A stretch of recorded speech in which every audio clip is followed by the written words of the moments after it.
Hey everyone, welcome to the 5-Beer Plan. I'm Brian, and this is the ongoing saga of an Everyman's Ale Trail.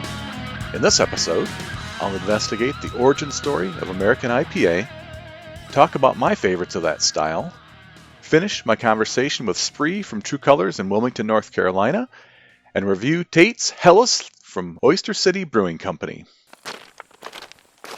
In this segment of Tales from the Trail, I want to take a hop flight into the history of the American IPA. First, a little joke. Do you know why frogs like IPAs? Because they are hoppy. Well, the IPA style of beer has been around for probably a couple hundred years.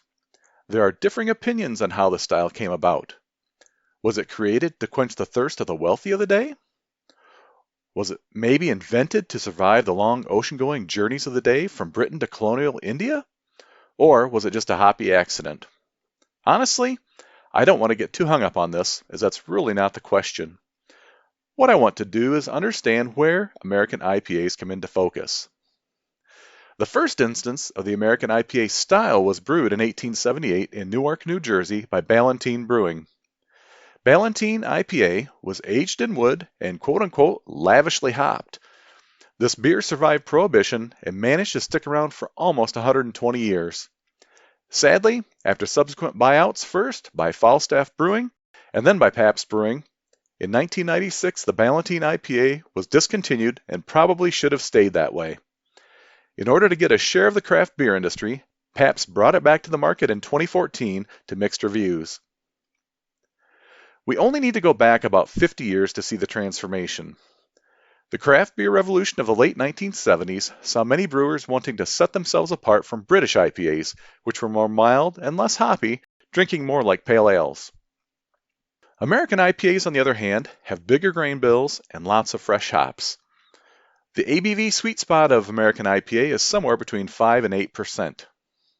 I haven't really talked much about hops as a subject on the podcast, but this year marks the golden anniversary of the introduction of the Cascade hop by Oregon State University's USDA breeding program.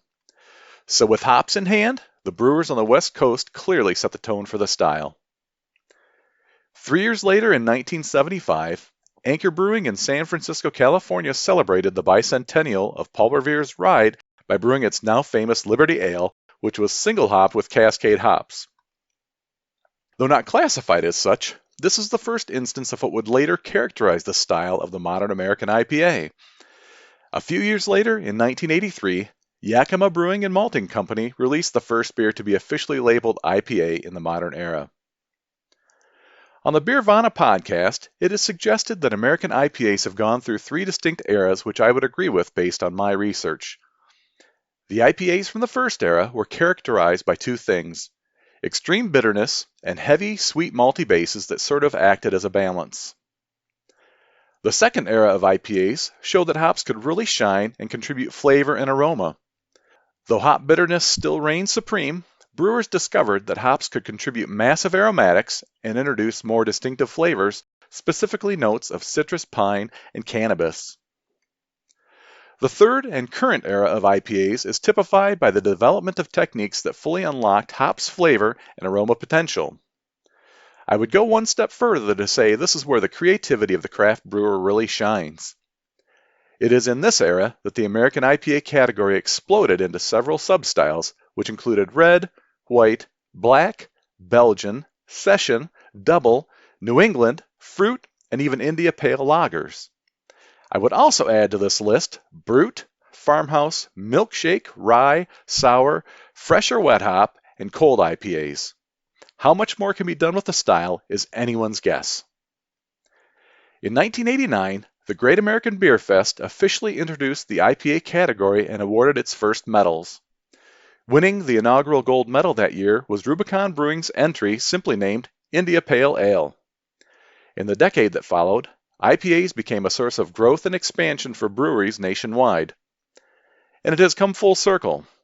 At the turn of the century, hopped-up beers were once imported to the U.S., and now the American IPA, which includes all of what I mentioned earlier, is a style often reproduced worldwide.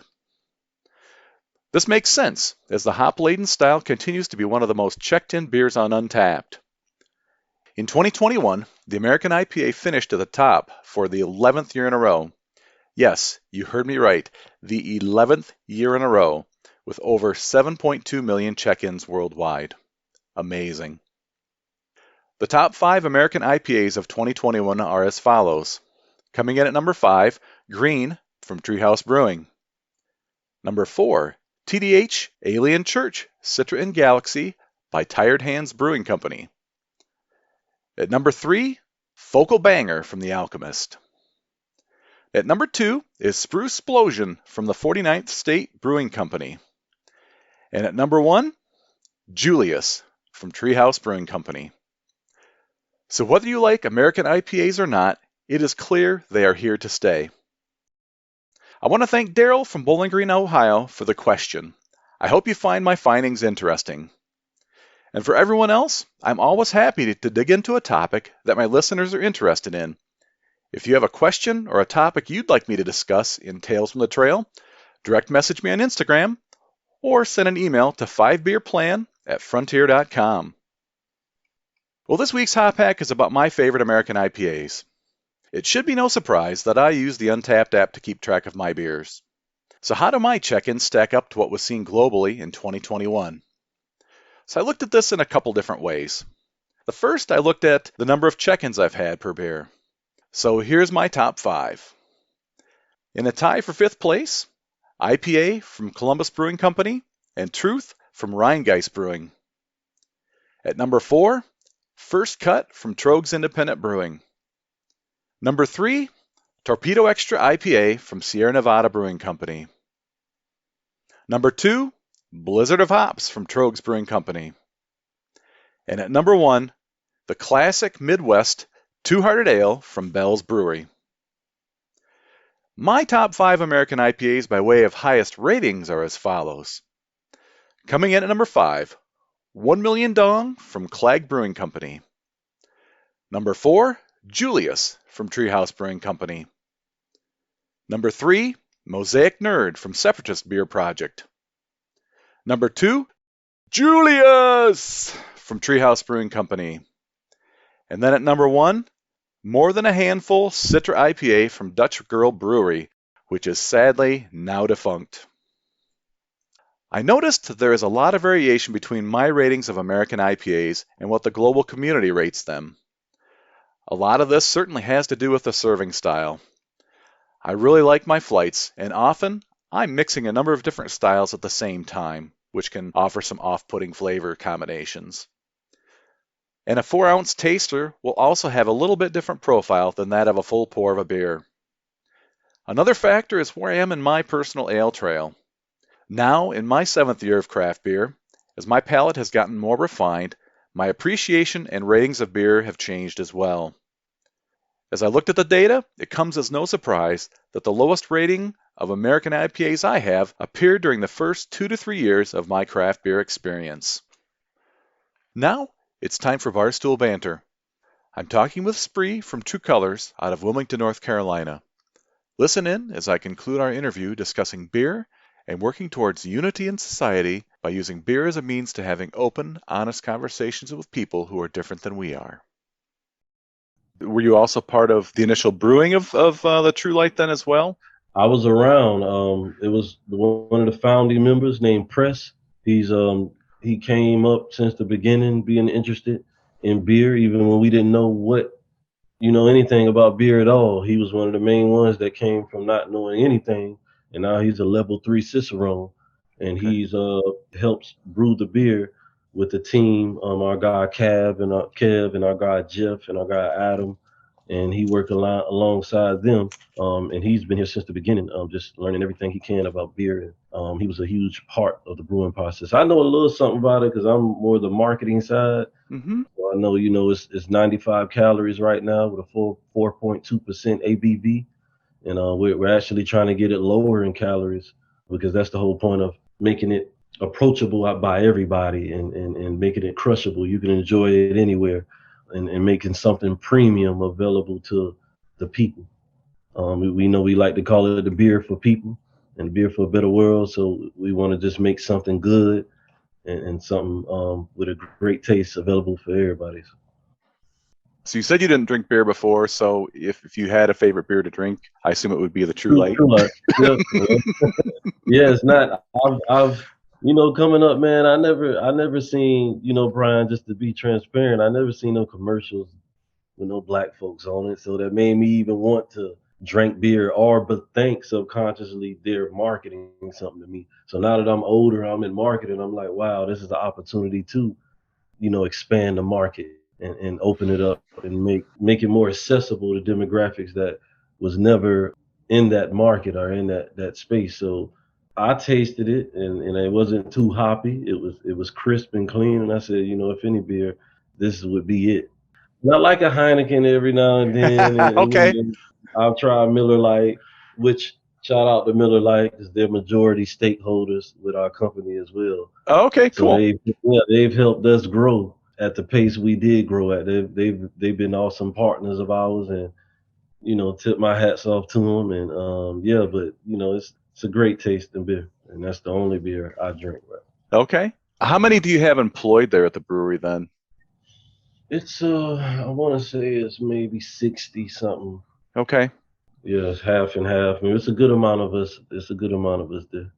And you say half and half, so half are students going through the Disrupt U, and the other half are regular employees, Well, no, some the other half are actually members that got jobs, whether it's in facilities or marketing, Okay. production, or AEs, and some are non-gang.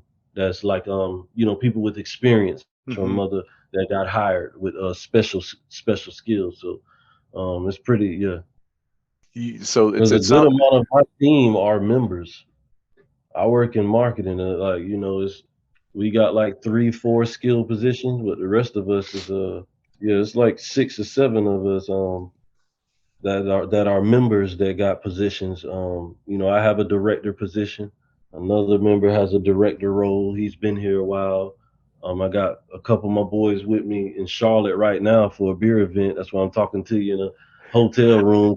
We're here with actually a brand new ambassador that we just made official yesterday, Shaq Thompson, which is the linebacker for the Carolina Panthers. He just signed on to become an official ambassador. So we out here getting some footage of him, and yeah, man, it's big. It's a lot going on, bro. That's exciting. And having a brand ambassador like that, who has some high profile visibility, can really do a lot to help move the brand forward and expand further. Right. So what's your favorite part about being in the marketing? The creativity, man. Marketing is I realize now such a huge umbrella. A lot, once you get to a director role for a company, you're asked to look at so much when on return on investment and every variable that plays into that, from social media to on premise and spectrum ads and public relations and making sure the messaging is on aligned and the cans and knowing months ahead what's coming while thinking of new ways to promote and expand the companies into new avenues. So it's never a dull moment for me.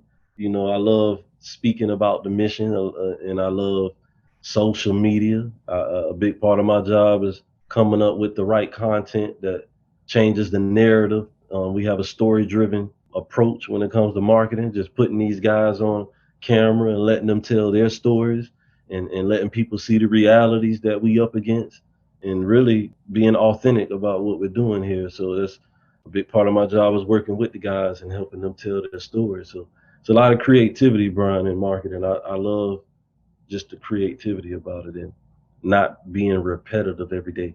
And you see I'm out here now with Shaq Thompson, and I can be talking in Chicago, and then next week I can be working with a team for a culture event, having a cookout, getting footage, talking about how important it is for us to come together like this. So I couldn't have picked a better position, to be honest with you. And I tried a couple of them. This wasn't I got fired a couple times. Yeah, I got fired a couple times. Again, it goes back to brewing. Sometimes you have to be prepared that you're going to fail. You're going to fall flat on your face. And you just got to pick yourself back up and move on and Yes, Resilience. exactly. That startup nature is difficult, man. I don't know if everybody out there got a new profound respect for everybody in that startup field because Right. building a company from the bottom, I mean, from human resources to the model to how it works, structures, processes, culture, it's a lot that go into it and really doing the job, really being boots on ground. Most importantly, putting some action behind it, especially with a company like this. You can't just talk about it.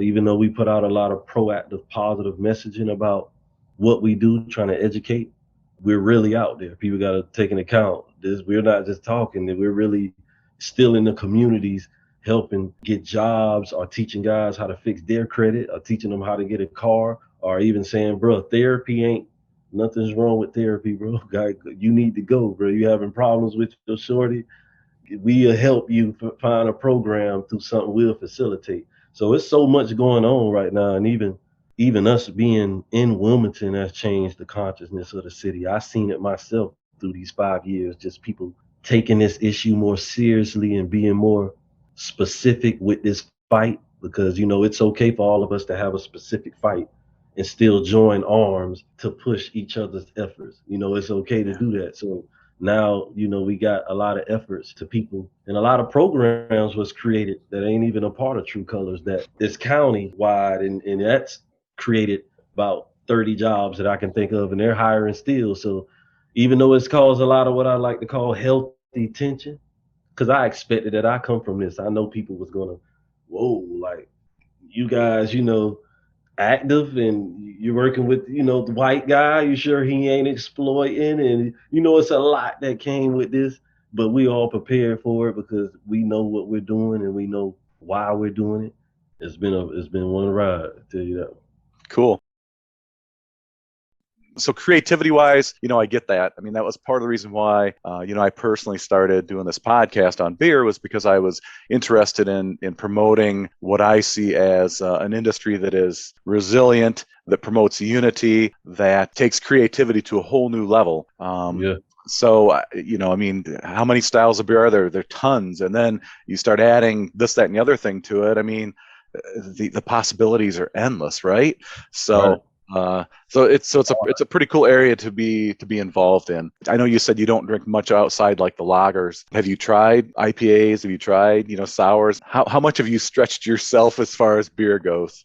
In our 5 years, we've done a lot of taste testing and went to a lot of brewery tours to learn the history and the culture of the beer space. And I've tasted a lot of different beers. The hoppiness or the bitter taste, I don't like those beers too Okay. much. I guess Okay. that's why I like lagers, because they're more crushable, Yeah. to drink a lot of them back to back, and don't give you a bloated feeling, and they're not too hoppy. I tasted a good amount of IPA stouts, like German type beers, Okay. Yeah. coffee stouts and coffee vanilla stouts and stuff like. There's been a lot of different types of craft breweries I've been to and experienced too. So yeah, it's just I like a lager, if any beer. Yeah. You've mentioned you want to try to drive the ABV of True Light down a bit. I could see you putting out a Kolsch, for example, because Kolsch is one of those, more traditional German beers, but it's very light. It's got a little bit of sweetness to it. Typically, very low ABV. I could see you guys doing something like that. So, Yeah, I heard that name quite a few times. I be kind of close to the beer guys back there in the lab, so I definitely, it definitely might be some different ones at any time they come up with these ideas or whatever is best for the company. I know they're gonna come up with it. right. That's another thing you mentioned with your marketing, looking ahead, looking at the bigger picture. It's easy when you look at a specific market. You can say, well, Wilmington, we can sell the heck out of the lager. It's not a problem. There are beaches around, it's hot down here. People love crushing on that kind of beer. But when you move into other markets, you really have to think about that kind of thing. Well, is a Mhm. lager going to sell as well, in the Midwest or in the Northeast as it does where you are? So, I mean, Right. that's another challenge that's especially since you want this to be a sustainable model, something that's going to continue to perpetuate the brand, perpetuate the mission, the ministry of Mhm. True Colors. So that's a tough balance. Yeah, but the big guys get the I'm gonna do what I can and tell the story, and continue to push the mission and do what they got me, hired me for. And I know we're gonna figure it out. I know we got some different beers in the making though. So Yeah, I hope I've heard that Kolsch word. Never don't tell them, Brian. It's an ever changing thing. We trying to move as fast, but make sure we put out the right product. right. And it's exciting too that you have large sponsor like Miller that's sponsoring and is part of that, pouring in of that the resources there, because when John was first telling me about True Colors, I was like, man, how is this small little startup gonna survive? Because Hmm. again, I'd seen a little bit on the website of what you were doing, the can, the mission on the can. I'm thinking, man, how are they managing with just like one beer? So it's cool. You've got other sponsors that are on board with that. So Mission, man. The mission is you got something powerful, innovative like this. People hear it and they want to jump on board, and you got a great product to pair with it that starts a lot of conversations. Who doesn't like to have a beer and have an honest conversation? It won't get you too there, but it get you there enough to open up and have some honest conversations about yeah. each other. And why not have them over True Light? If somebody was interested in partnering up or being a part of the greater mission of True Colors, what would be the best way for them to engage you? Send us an email at marketing@trucolors.co Okay, or info@trucolors.co. We got a lot of people that sometimes reach out for partnerships, and we're open to working with people. So yeah, you hit those emails up. I see them, my guys will see them, and we go from there. cool. And then as far as the social media aspect of it, so you guys have a fantastic Instagram feed because I follow you. What other avenues are you? Yeah, we're on you catch us on LinkedIn because we do a lot of entrepreneurial type things as well. So we on LinkedIn at True Colors Brew, TikTok, True Light Official.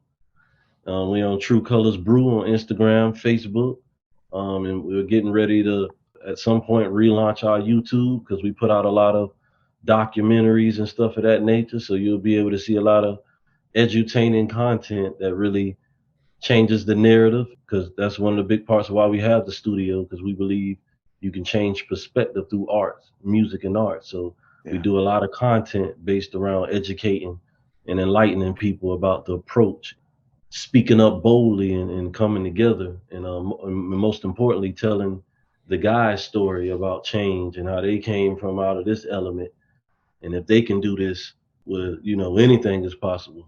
One step closer to ending this thing and decreasing it to as much as we can. So, I'm glad you mentioned the YouTube aspect. I've been involved in a number of different organizations where video interviews of testimonies and things. And honestly, I mean, you get somebody that's sharing their story about what True Colors has done for them, what Disrupt You has done for them. It's huge because they can see potentially somebody that they could relate to, on the right. screen, like you and we're chatting here, and say, gosh, if this guy can go through it, I can go through it too, and I Right. can I can make a difference. I can get out of whatever it is I'm dealing with and move forward. That's that's why I'm here, because I saw them guys on social media speaking at events at some point, and then they did experiences together as a team, like going out to eat.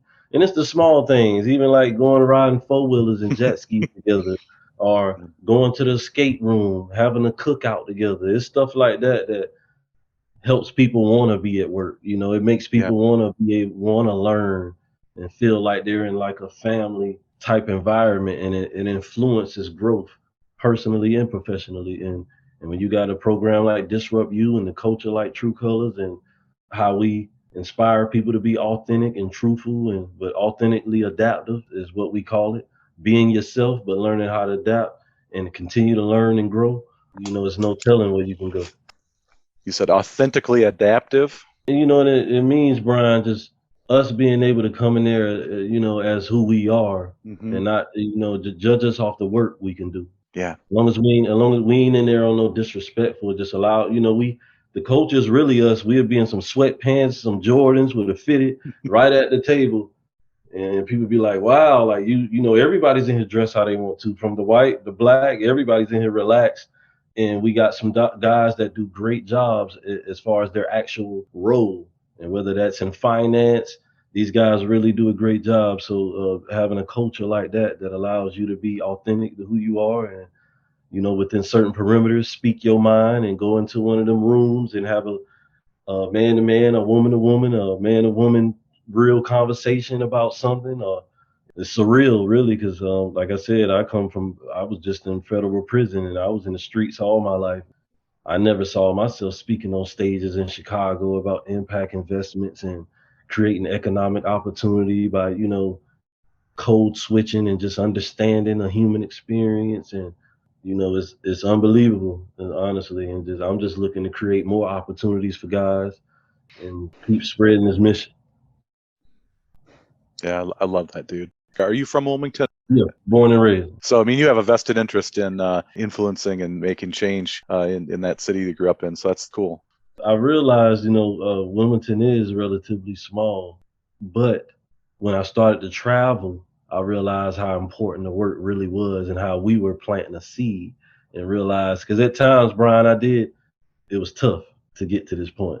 I thought about giving up a lot of times in prior years, but then I realized when I wake up and I see other young men lost their lives to gun violence and hear how, what the reason was, and then knowing these guys, and I lost a lot of homies myself from just senseless stuff that, if we had the right knowledge and understanding and education, a lot of guys wouldn't be in these positions. And most importantly, have the platform to speak on how we're not who third party media or movies make us out to be with this negative stereotype. It's way more to guys than being gang. That's the least most important thing about us. So that's one of the big things I take out of the trips I go on, is just letting the other, folks know, like, listen, we're not this. We can break down these stereotypes. We can stop being pulled like puppets and strings against each other, and come together and really create more avenues to understand each other and create more opportunities. And that's what we about here. And it's unbelievable. We need more brands like TRU Colors on social media influencing as opposed to these other avenues. Keep up the good work, man. I'm really excited for what's going on. I'll do what I can, here to promote TRU Colors. Appreciate you. Well, man, I really appreciate you coming on the podcast and hanging out for an hour and sharing your heart and the mission there.